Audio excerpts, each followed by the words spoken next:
Welcome to Stories That Heal, where moments of kindness transform lives. Today, we bring you the powerful story of a homeless man named Leonard, whose desperate plea for $1 led to an encounter that would change everything. On a cold Cleveland street corner, Leonard's life intersected with Barron, a teenager whose unexpected act of compassion set off a chain of events no one could have predicted. What began as a simple request for food turned into a story of hope, resilience, and the ripple effect of generosity. Stay with us as we unravel this extraordinary journey. The city of Cleveland seemed colder than usual that winter, with biting winds cutting through the streets and the weight of a gray sky pressing down on everyone below. On a bustling corner where Broad Street met 17th Avenue, the rhythm of life played out in its usual way. Horns honked in frustration, heels clicked hurriedly across pavement, and voices blended into a ceaseless hum of urban chaos.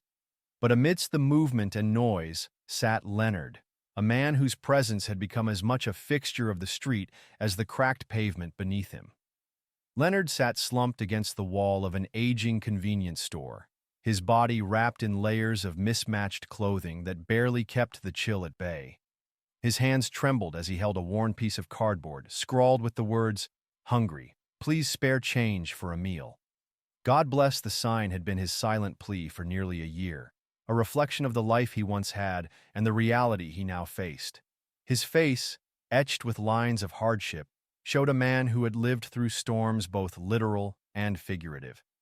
Yet, it was his eyes that told the most painful story, once bright with hope, now dulled by endless rejection. The world passed Leonard by in a blur of indifference. People hurried to their destinations, some averting their gazes entirely, others offering fleeting glances of pity before moving on. Shoes of all kinds shuffled past him, polished leather loafers, scuffed sneakers, and tall, high-heeled boots. Yet, not one pair paused for more than a second. Leonard was invisible, or at least he felt that way. He had grown accustomed to the silence, to being ignored. He didn't expect much anymore. But hunger was a relentless enemy, gnawing at him with an urgency that refused to be silenced. For 3 days, he had eaten nothing but scraps he found in trash bins. The pangs in his stomach were a cruel reminder of how far he had fallen. Then, amidst the shuffle of feet and hum of voices, something caught Leonard's attention. A pair of pristine white sneakers stopped a few feet away from him. They stood out, impossibly clean, as if they didn't belong on these gritty streets.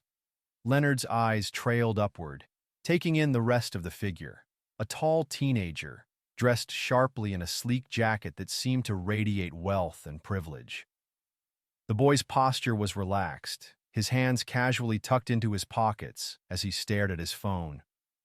For a moment, Leonard debated whether to say anything. He had long since learned that most people, especially those who appeared to have it all, weren't inclined to notice him, but the ache in his stomach was louder than his pride. Clearing his throat, Leonard mustered the courage to speak. "Young man," he called, his voice cracking from cold and hunger. The boy didn't react immediately, and Leonard hesitated, wondering if he should stop. But desperation pushed him forward. "Could you spare $1? Just enough for some bread." The boy froze mid-scroll, tilting his head slightly as though unsure if he had heard correctly. Slowly, he turned to face Leonard, his expression unreadable. For a brief moment, the chaos of the city seemed to pause. Leonard braced himself for rejection, a curt dismissal or perhaps the same indifference he had grown so used to. But what happened next was anything but ordinary. The boy stepped closer, his gaze fixed on Leonard with an intensity that was neither judgmental nor dismissive. "What's your name?" he asked, his voice steady, yet surprisingly warm. Leonard blinked, caught off guard by the question. Most people didn't care to ask, didn't want to know. For a moment, he wasn't sure how to answer. "Leonard," he finally said, his voice barely above a whisper. The boy nodded, crouching down so that he was at Leonard's eye level. The movement startled Leonard. No one had ever done that before. The boy wasn't looking down at him like most did. He was looking at him, as though trying to see beyond the layers of grime and worn fabric. "I'm Barron," the boy said simply. There was no arrogance in his tone, no hint of superiority, just sincerity. Leonard recognized the name immediately, though it took him a moment to process it. This wasn't just any teenager. This was Barron Trump, son of one of the most powerful families in the country.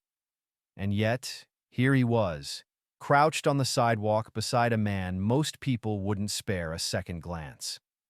Barron's next question took Leonard by surprise. "Why do you need $1?" he asked, his tone calm but curious. Leonard hesitated, unsure how to respond. The question wasn't rude, but it carried a weight that made him feel exposed. "For food," Leonard said finally, rubbing his hands together for warmth. "Haven't eaten in a few days, just enough for some bread or maybe a sandwich." His voice faltered, the admission filling him with a familiar sense of shame.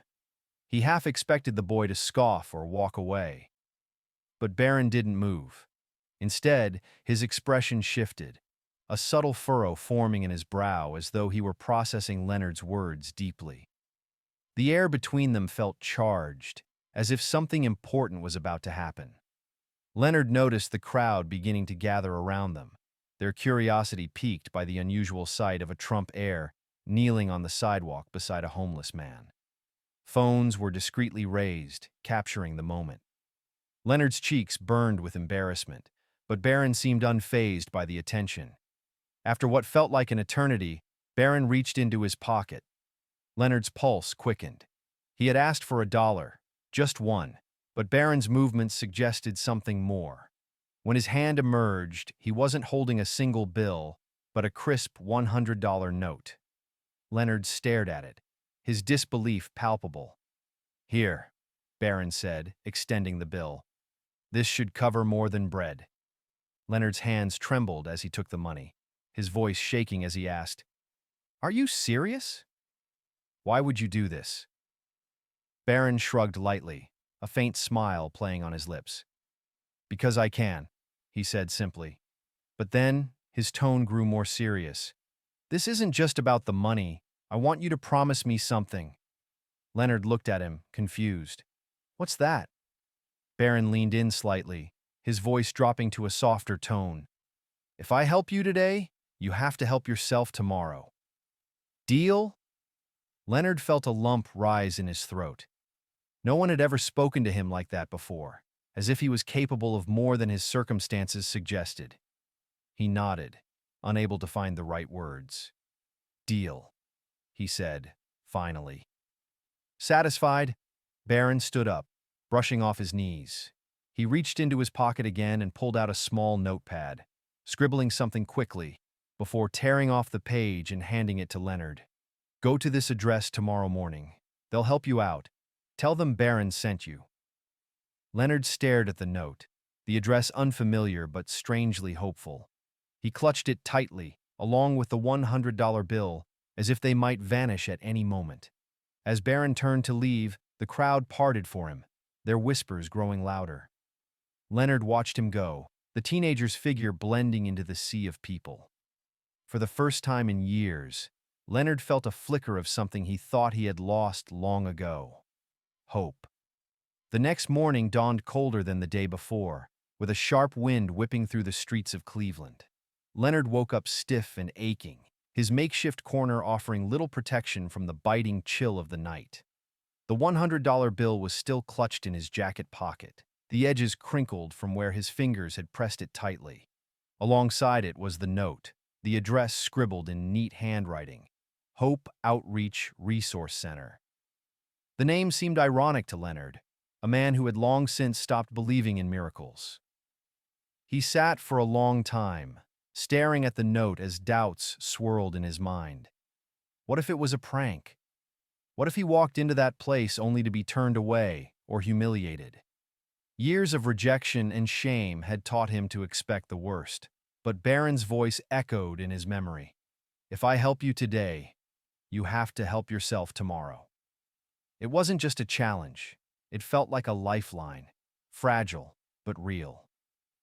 Taking a deep breath, Leonard stood up, his knees protesting from the cold. He smoothed out his jacket, pocketed the note and money, and began walking. The journey to the address was longer than he expected, each step weighed down by uncertainty. He passed familiar streets and corners where he had begged for change, faces he vaguely recognized, but who never looked back at him. But today felt different, as if the city itself was urging him forward. When Leonard finally reached the building, he stopped dead in his tracks. The Hope Outreach Resource Center was modest, a brick structure with a simple sign above the door. People came and went, some clutching grocery bags, others bundled against the cold with expressions that mirrored his own, wary but faintly hopeful. Leonard stood frozen on the sidewalk, staring at the entrance. His feet felt like lead. "Just go in," he whispered to himself, his breath visible in the icy air. But his legs wouldn't move. What if they turned him away? What if he wasn't worth helping? As he wrestled with his fear, a middle-aged woman exited the building, holding a bag of supplies. She paused when she saw him, her expression softening. "You okay, sir?" she asked gently. Leonard cleared his throat, his voice hoarse. Someone told me to come here. Said they could help." He fumbled for the note, pulling it from his pocket and holding it out like a shield. The woman's eyes flicked to the paper, and a small smile spread across her face. "Barron sent you?" she asked, her tone warm. Leonard nodded, his heart pounding. "Well, you've come to the right place," she said, motioning toward the door. "Come on in. We'll get you sorted." Inside, the building was a stark contrast to the cold, unforgiving streets. It was warm, both in temperature and atmosphere. The walls were painted in soothing colors, and the hum of quiet conversations filled the air. Leonard's eyes darted around, taking in the bustling activity. A receptionist sat behind a desk, greeting people with a smile. Volunteers moved with purpose, carrying supplies or guiding individuals to different rooms. The woman led Leonard to the front desk, introducing him to the receptionist. "This is Leonard," she said. "He's new." The receptionist smiled kindly. "Welcome, Leonard. Let's see how we can help you today." Leonard shifted uncomfortably, feeling exposed under their kind gazes. He wasn't used to being noticed, let alone treated with such respect. Over the next few hours, Leonard's life began to shift in ways he hadn't thought possible. A caseworker named Carla sat with him in a small office, listening intently as he recounted his story. For the first time in years, someone wanted to know more than just his name. He told her about the factory job he'd lost when the plant shut down, about the illness that had drained his savings, about the eviction notice that had left him on the streets. Carla didn't interrupt or judge. She simply listened, nodding occasionally as she jotted down notes. When he finished, Leonard sat back, feeling drained but oddly lighter. "So, what now?" he asked, his voice tinged with uncertainty. Carla smiled. "Now, we take it one step at a time," she said. "We'll start by getting you a bed in our shelter, so you don't have to spend another night out in the cold. Then we'll set you up with a doctor's appointment to address your health concerns. And after that, we'll work on connecting you with our job training program." Leonard blinked, his mind struggling to process the flood of possibilities. You can do all that?" "That's what we're here for," Carla said warmly. "But it's up to you to make the most of it." Leonard nodded slowly, Barron's words ringing in his ears. "If I help you today, you have to help yourself tomorrow." By the time Leonard left Carla's office, he felt something he hadn't felt in years: hope. A volunteer showed him to the shelter area, a clean and quiet space with rows of beds neatly made. Leonard ran his hand over the blanket on his assigned cot, marveling at how something so simple could feel so luxurious after months on the street. That evening, as he sat on the edge of his bed, Leonard couldn't stop thinking about Barron. The boy had done more than give him money. He had given him a chance. And though Leonard still felt the weight of his circumstances, he also felt a flicker of determination. Unbeknownst to Leonard, his story was already making waves far beyond the walls of the resource center. A bystander had recorded the interaction between him and Barron, and the video had gone viral overnight. Social media erupted with praise and curiosity. The clip showing Barron kneeling on the sidewalk beside Leonard, offering him not just money, but a challenge to change his life. Hashtags like Chach Kindness Challenge and Pay It Forward began trending, with people around the country sharing their own acts of compassion. News outlets picked up the story, debating the significance of Barron's actions. Some called it a publicity stunt, while others hailed it as a rare moment of genuine humanity from someone in a position of privilege. But Barron remained silent amidst the growing buzz. He ignored interview requests and avoided making any public statements. For him, the focus wasn't on the attention. It was on Leonard and the countless others like him who needed help. At the resource center, the impact of Barron's gesture was already being felt. Donations began pouring in, allowing the organization to expand its services. Volunteers signed up in droves, inspired by the simplicity and power of one act of kindness. Leonard had no idea that his story was now at the center of a national conversation. He was too busy taking his first steps toward rebuilding his life. That night, as he lay down in the warmth of the shelter, Leonard felt a cautious but growing sense of belief. Belief in himself, in the possibility of change, and in the idea that maybe, just maybe, his life could be more than the sum of his struggles. Days turned into weeks, and Leonard's life began to change in ways he hadn't dared to dream. Each day at the Hope Outreach Resource Center brought new challenges but also new opportunities. He attended counseling sessions, worked with job training programs, and even started to regain a sense of purpose. The simple act of being seen, of being treated as someone with value, stirred something deep within him. For the first time in years, he felt more like a person and less like a shadow on the sidewalk. But Leonard wasn't the only one affected by the events of that cold winter day. Unbeknownst to him, the video of his encounter with Barron Trump had continued to gain traction. News outlets dissected every detail of the moment. Barron crouching down to speak with Leonard, the $100 bill changing hands, and the note containing the address of the shelter. The hashtags number Kindness Challenge and number Pay. It forward surged across social media, inspiring people nationwide to share their own stories of compassion. Donations to shelters skyrocketed, and volunteer numbers swelled. Barron's quiet act of generosity had sparked a ripple effect far greater than anyone could have anticipated. At the center of the whirlwind, Leonard remained focused on the day-to-day tasks of rebuilding his life. He spent his mornings filling out job applications and his afternoons meeting with mentors who taught him the skills he needed to re-enter the workforce. The staff at the shelter encouraged him at every step, reminding him that his story wasn't over. He began to walk with a little more confidence, his head held a bit higher than before. One evening, as Leonard sat in the shelter's common room, he noticed a man standing hesitantly near the door. The man's face was familiar, but it took Leonard a moment to place him. When recognition finally dawned, his heart skipped a beat. "Paul?" Leonard whispered, his voice trembling. The man nodded, his eyes misty. "It's me," he said softly. "I saw the video, Leonard. I saw you." Leonard rose slowly from his chair, his hands shaking. Paul, his younger brother, stood before him, a brother he hadn't spoken to in over a decade. The years of silence, of lost connections and unspoken regrets, hung heavily in the air between them. "I didn't know things had gotten so bad," Paul admitted, stepping closer. "I should have reached out sooner." Leonard shook his head, tears threatening to spill. "It's not your fault. I didn't exactly make it easy for anyone to find me." Paul placed a hand on Leonard's shoulder, his voice steady despite the emotion in his eyes. "Well, I found you now, and I'm not going anywhere." The reunion was both bittersweet and hopeful, a reminder of what had been lost, but also of what could still be regained. As the brothers sat together, talking late into the night, Leonard felt a weight lift from his shoulders.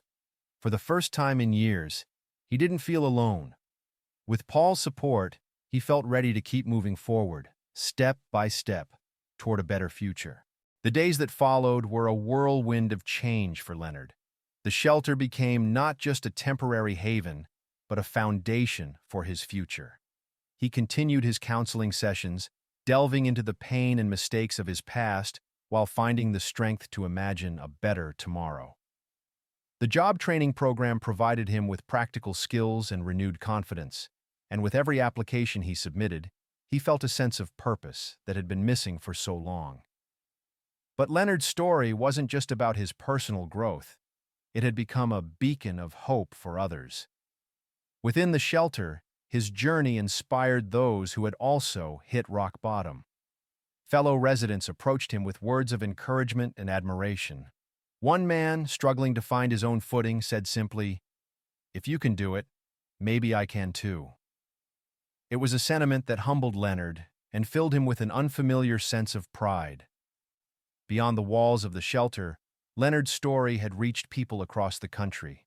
The viral video of Barron's act of kindness continued to generate discussion and action.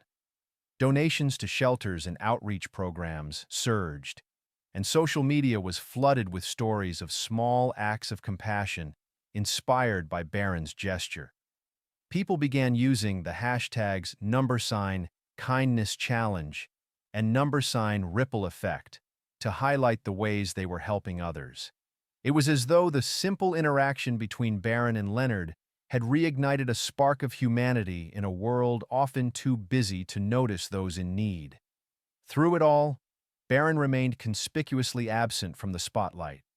He declined interviews and avoided the growing media frenzy around his actions. For Barron, it wasn't about the attention. It was about Leonard and others like him. Quietly, he ensured that the Hope Outreach Resource Center received substantial funding, enough to expand its programs and help even more people in need. His focus remained on making a lasting impact rather than basking in fleeting praise. For Leonard, the true turning point came one crisp morning when he walked into a local cafe for an interview. The manager, a kind woman named Dana, had seen his resume, thin but earnest, and decided to give him a chance. Leonard walked out of that cafe an hour later with a part-time job, his first in years. He clutched the offer letter tightly in his hands, his heart pounding with a mix of relief and disbelief. It wasn't much, but it was a start. And for Leonard, that was everything. That evening, as Leonard sat on the edge of his cot in the shelter, he reflected on the incredible journey that had brought him to this moment. He thought of Barron, the teenager who had stopped when no one else did. Barron hadn't just given him money. He had given him hope and a challenge to change his life. Leonard had taken that challenge to heart, and now, step by step, he was beginning to see the rewards. Though Leonard's journey was far from over, he felt equipped to face whatever came next. He had rediscovered not just the will to survive, but the strength to rebuild. And as he looked around at the shelter, the people he had come to see as family, and the opportunities that lay ahead, he realized something profound. Life wasn't just about the struggles. It was about the resilience to rise above them. Somewhere out there, Barron had likely moved on, his life filled with responsibilities and opportunities far removed from Leonard's world. But Leonard carried Barron's words with him every day. "If I help you today, you have to help yourself tomorrow." Those words had become his mantra, guiding him as he took each new step forward. As Leonard drifted off to sleep that night, he felt something he hadn't felt in years: peace. His story was no longer one of despair, but of hope, resilience, and the extraordinary power of a single act of kindness to change everything. Leonard's story reminds us of the profound impact one act of kindness can have, not just on one life, but on countless others. From a cold street corner to a path of redemption, he found hope through the generosity of a stranger who challenged him to rise above his circumstances. At Stories That Heal, We hope this tale inspires you to see the potential in every small act of compassion. Perhaps like Barron Trump, you too can ignite a ripple effect that changes lives. Thank you for watching, and remember, kindness always matters.